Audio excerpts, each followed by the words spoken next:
Başka çok misaller var. İttihat Terakki fırkası var. Yakın tarihimizde. Enver Paşalar var, Talat Paşalar var, Cemal Paşalar var.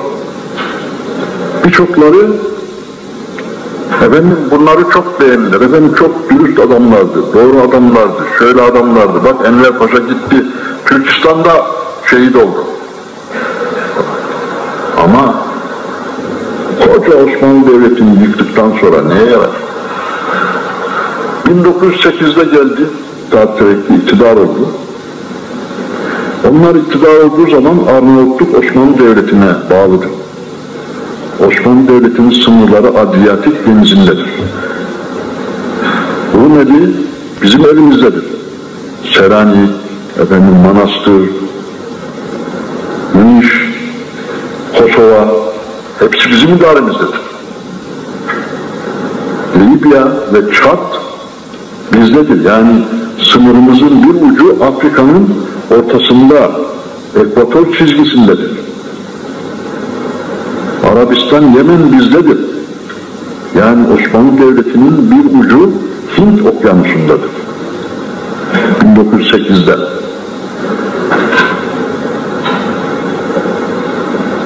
On sene sonra 1918'de hepsi gitmiştir. Anadolu da işgale uğramıştır. Anadolu da tehlikededir. İşte İttihat Terakki, işte Enver Paşa, işte Talat Paşa, işte Cemal Paşa. Efendim çok vatanseverdiler, çok dürüsttüler, hırsız değillerdi, bilmem ne değillerdi. Ama komitacılıklar. Komitacılıkla devlet adamlığı farklı şeylerdir. Bize akıllı, ileriyi gören devlet adamı lazım. Milletini tanıyan, tarihini bilen, kudretli devlet adamı lazım. 1930'lu yıllar, ilkokul son sınıftayım. Tabii o zaman bizi bambaşka yetiştiriyorlar. İlkokulda okutulan şeyleri bugünkü benim yaşlarıma yakın kimseler herhalde hatırlayacaklar. Biz bir Türk'ün 10 düşmana bedel olduğunu, bir Türk'ün dünyaya bedel olduğunu, ondan sonra buna birçok şeyleri öğrendik. Ama kendimizin ufak dünyasında öğrendik bunları. Yani dış dünyayla hiçbir alakamız yok. Dış dünyayı değil, İstanbul'u bile bilmiyorum. Ben bunları okuyorum kitaptan, iyi de bir talebeyim. Rahmetli dedem Bursa'da bize misafir gelmiş. O da gençliğinde İstanbul'da bulunmuş, Sultan Abdülhamit'in. Okuduğum tarih kitabında Kızıl Sultan diyor, Sultan Abdülhamit. Ben de okuyorum, o da dinliyor. Döndü dedi ki bunların hepsi yalan dedi. Size yanlış şeyler yapıyorlar dedi. Gene dedi, sen mi iyi bileceksin, kitap mı iyi bilecek?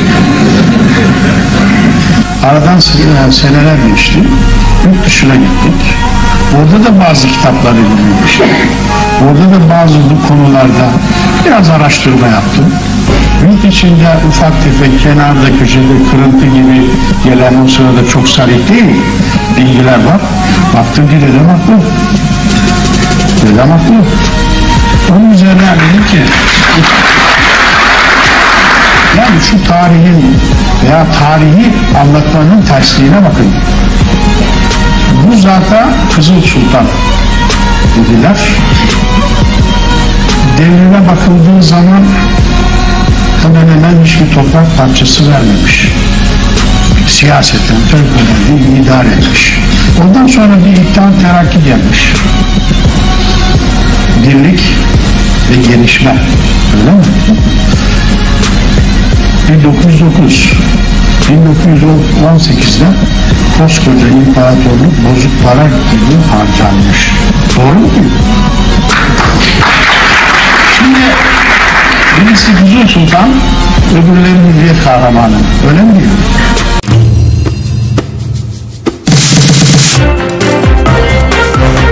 Ne olduysa Sultan Abdülhamid'in dev Osmanlı içine düştüğü büyük krizden ancak iyi eğitim görmüş gençlerle çıkabilir fikri üzerine oldu aslında. Abdülhamid tahta geldiği an fark etmişti bunu. Hemen adımlar atıldı, ardı ardına okullar açtı. Anadolu'yu liselerle donattı. bugünkü tüm tıp fakültelerinin ilk hali olan tıbbiye mekteplerini, hukuk ve veterinerlik fakültelerini ve daha pek çok üniversiteyi kurdu. Hatta zeki öğrenciler onun zamanında modern batının biliminden yararlansın diye Avrupa'ya gönderildi. Ancak ne var ki Sultan Abdülhamit o gençlerin bir gün gelip vatana ihanet edeceklerini bilemezdi. Yani bir bakıma devletin imkanlarıyla okuyan ve yetişen nesillerin var olma nedeni olan devletlerini batıya şikayet etme geleneği o yıllarda ilk olarak atılmıştı. Avrupa'dan bilimi değil de darbe kültürünü alan, öz vatan değerlerini değil de batılı yıkım fikirleriyle beslenen, yani açık açık kandırılan o gençler bir süre sonra harekete geçtiler ve bir cemiyet kurdular. Cemiyete de Birlik ve İlerleme adını verdiler. Birlik, ittihat demekti. İlerleme ise terakki. Sultan Abdülhamid'in kişisel servetini harcayarak Anadolu'dan Avrupa'ya okusun diye gönderdiği o gençlerin oluşturduğu İttihat ve Terakki Cemiyeti'nin merkezi Fransa'daydı. Cemiyetin üyeleri 25 ila 30 yaş aralığından oluşuyordu. Yani hepsi gençti. Hatta kendilerine Fransızcadan esinlenip Fransızcada genç anlamına gelen Jeune adını vermişlerdi. Jön Türkler, Osmanlı'ya modern batının modern yönetim biçimini getireceklerine inanıyordu. Böyle inandırılmışlardı. Hayal ettikleri sistemin adı parlamenter rejimdi. Onlara göre milleti 600 yıldır bir arada tutan düzen bozuk düzendi ve bir an önce son bulmalıydı. Hepsi işte o amaç etrafında birleşti. Sultan Abdülhamid ne pahasına olursa olsun gitmeliydi. Amaç buydu ama sultan gittikten sonra ne olacak sorusunun yanıtını hiç kimse bilmiyordu. Sultan Abdülhamid tahttaki ilk yıllarında İttihat ve Terakki Cemiyeti'nden, yani batıda eğitim almış o gençlerden gelen seslere kulağını tıkamadı. Tamam dedi. Meşrutiyet, yani bugünkü anlamında demokrasi fikrine çok da soğuk bakmadı. Meşrutiyeti tahttaki ilk yıllarında ilan etti ve Meclis-i Mebusan kuruldu. Kanuni Esası, yani ilk anayasa da yine o yıl kabul edildi. Ancak İttihatçılar o kadar hazırlıksız, o kadar genç ve o kadar çok batının etkisi altındaydılar ki ne yapacaklarını bilemediler. Anayasa istiyorlardı, bunun için haykırıyorlardı ama ellerinde bir anayasa bile yoktu. İlk iş Belçika Anayasası'nı apar topar Osmanlıca'ya çevirdiler. Sultan Abdülhamid olan biteni görüyor ama gençlerin taleplerine karşı gelmiyordu. O anayasayı kabul etti. Çünkü gençleri kaybetmek değil, kazanmak istiyor ama daha da önemlisi hep yaptığını yapıyor, denge siyaseti gidiyordu. Ancak zor yıllardı o yıllar. Çok geçmeden Osmanlı-Rus Harbi başlamış, Rus ordusu İstanbul'a, Yeşilköy'e kadar gelmişti. Sultan bir yandan savaşı idare etmeye çalışırken bir yandan da kurulan o ilk meclisteki sıra dışı muhalefetle mücadele ediyordu. Osmanlı'yı temsil eden o ilk mecliste sadece 90 Müslüman mebusa karşılık 51 gayrimüslim vardı ve gayrimüslim üyelerinin istisnasız tümü Osmanlı'nın zor durumda olmasından faydalanıp bağımsızlık taleplerini gün be gün daha da yüksek sesle dile getiriyordu. 1877 yılı tüm bu yaşananlar için bir milad oldu. Sultan Abdülhamid o yıl Meclis-i Mebusan'ı tatile sokma kararı aldı. Çünkü asıl olan vatandı ve vatanın birliğiydi. Ulu Hakan'ın Büyük Osmanlı'ya yönelen tehditlerle mücadele etmesi gerekiyordu. Sultan Abdülhamid yine de meclisi kapatmadı. 1908'e kadar, yani neredeyse 30 yıl boyunca her bir mebusa maaşları her ay düzenli şekilde ödenecekti. 93 Harbi olarak da bilinen Osmanlı-Rus Savaşı dev imparatorluk için tam bir hüsranla sonuçlandı. İmparatorluk artık açık açık hem içeriden hem de dışarıdan yıkılmak isteniyordu. Abdülhamid bunun üzerine ikili bir stratejiye yöneldi. Dışarıdaki düşmanla dev imparatorluğun dev ordusu savaşabilirdi ancak asıl dert artık içerideydi. Elmayı kemiren kurdu yok etmek lazımdı. Sultan o kurdun peşine düştü. Algı yönetimi denilen olgu bugünün derdi gibi görülebilir ama değil. O zaman da vardı algı yönetimi. Eli kalem tutan Jön Türkler hemen algıyı yönetmeye girişti. Hepsi bir oldu ve 600 yıllık dev imparatorluğu ayakta tutmaktan başka tek bir gayesi olmayan, her duasında milletim de milletim diyen padişaha isimler takılmaya başlandı. İstibdat, yani baskı yönetimi lafı o sırada ortaya atıldı. Abdülhamid'e diktatör denildi. Yıkacağız denildi. Halk sultana Ulu Hakan diye hitap ediyordu ancak İttihatçılar ona Kızıl Sultan adını taktı. Paris, İttihatçı hareketin merkeziydi.